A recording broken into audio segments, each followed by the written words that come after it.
Hey y'all, it's your girl Miss Nay, and I got your tea for the streets. So Gucci Man stayed quiet for months after Pooh Shiesty robbed him at gunpoint, and now he just dropped a whole rap about it. And y'all, he went in. Okay, so for those who need a recap because the story is still moving, here's what happened.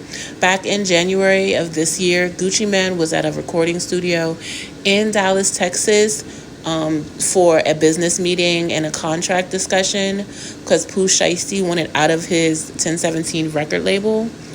Now, instead of handling it like a professional, Pooh Shiesty, Big 30, and Shiesty's own father and a whole crew decided to pull out guns and kidnap Gucci and his people, taking all of his jewelry and assaulting his camp, all because he wanted him to sign release papers.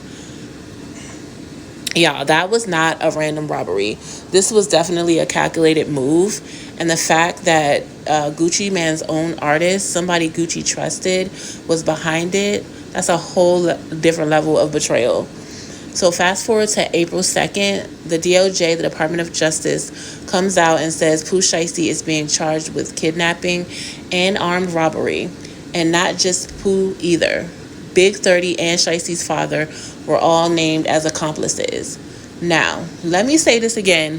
Shiesty's father was allegedly at the scene involved in the robbery of Gucci Man. That's a whole family affair, and that's wild.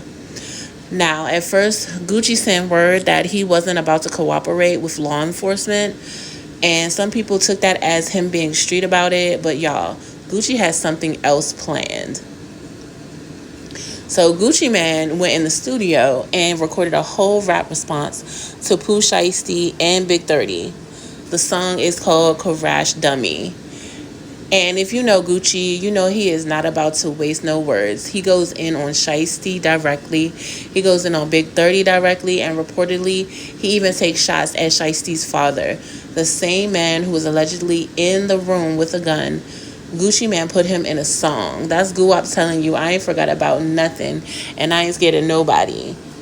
Now, the internet is going crazy.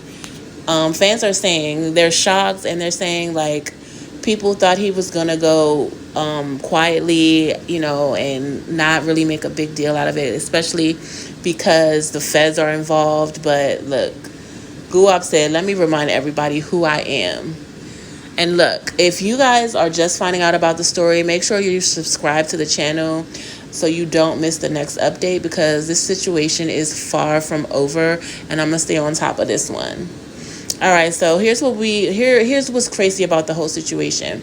Pooh Shiesty was one of the hottest artists coming out of 1017, and Gucci believed in him. He even gave him a platform. He gave him a label, and instead of having a conversation like adults, allegedly he and his whole crew showed up with guns. And now Pooh Shiesty is facing federal kidnapping charges. Big 30 is facing federal kidnapping charges, and Daddy Shiesty is facing charges as well. And Gucci is in the studio dropping songs. That's the difference between a boss and somebody who thought they were dealing with a regular person. So the rap industry, they always talk about loyalty and a lot about the street code, but when it comes down to it, Gucci built something and somebody tried to take it down with violence. And now the feds have him. They got Shiesty, and Gucci Man still has the last word on record. So that's where we're at with the Gucci Man and Pooh Shiesty situation. We got federal charges. We got a diss track called Crash Dummy. And we got a whole lot of questions about what's going to happen next, because those cases are still ongoing, y'all. So let me know, what do you guys think? Did Gucci handle the situation right, or should he have stayed quiet? Drop it in the comments. I want to know what the streets are saying. And if you're new here, welcome. Hit that subscribe button, because I am on this story. I'm on all the stories, and I'm always going to bring the freshest, hottest tea. I'm your girl, Miss Nay, and I'll see you in the next one.